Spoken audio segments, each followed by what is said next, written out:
The average Chick-fil-A location generates $9.4 million in annual revenue. The average McDonald's generates about $4 million.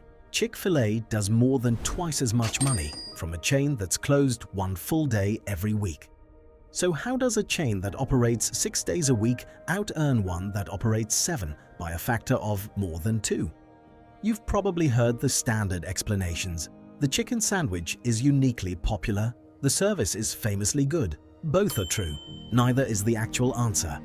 The real answer is that Chick-fil-A operators, the people you think of as franchisees, aren't franchisees at all. They can't own more than one store.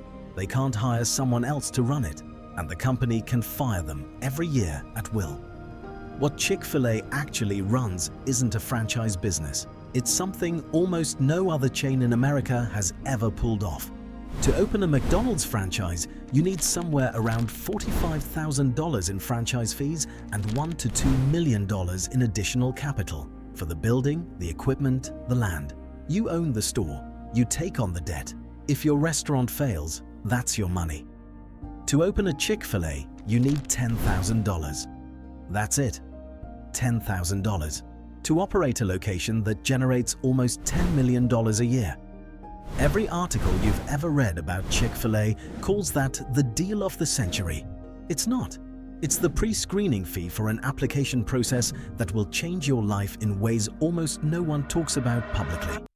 Here's what actually happens when you become a Chick-fil-A operator. First, you don't own the store. Chick-fil-A owns the real estate. Chick-fil-A owns the building.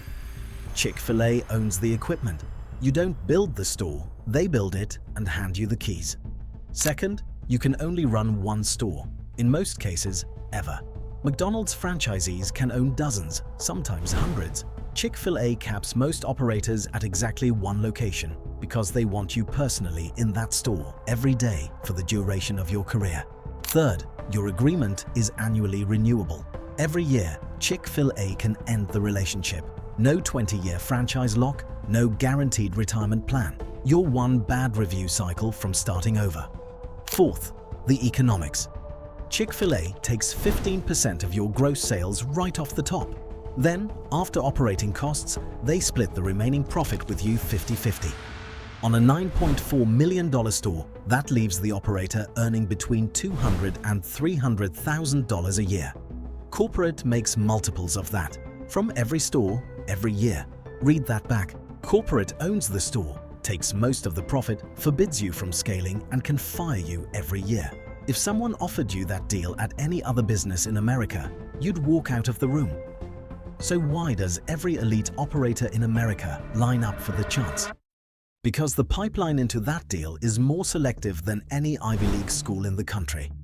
Roughly 8,000 people apply to become Chick-fil-A operators every year. About 130 get accepted. That's a 1.6% acceptance rate, more selective than Stanford, Harvard, or Yale. Then, if you make it in, 22 weeks of unpaid training at corporate headquarters in Atlanta. Financial screening, personality assessments, multi-round interviews, community references. Chick-fil-A visits your home to interview your spouse. Your religious beliefs aren't required, but your operational discipline is stress-tested for months before you're ever handed keys. The filter is the entire moat. Once corporate has selected 130 elite operators a year, the deal doesn't need to be generous. It just needs to be worth it. And $200,000 a year with no capital risk and a guaranteed multi-million-dollar store is worth it when you were selected from 8,000 applicants. This is why competitors can't copy the model. Popeyes has tried a similar structure and quietly abandoned it. McDonald's has considered a special operator program for their top performers and never scaled it. Every other chain builds around the assumption that franchisees are investors buying stores. Chick-fil-A built around the assumption that operators are elite managers auditioning for a lifetime salary. And the Sunday closure fits inside that machine. Yes, the religious origin was real, but the reason it persists is that guaranteed Sundays off cut employee turnover by an enormous margin. In an industry where turnover regularly exceeds 100% per year, Chick-fil-A's is a fraction of that.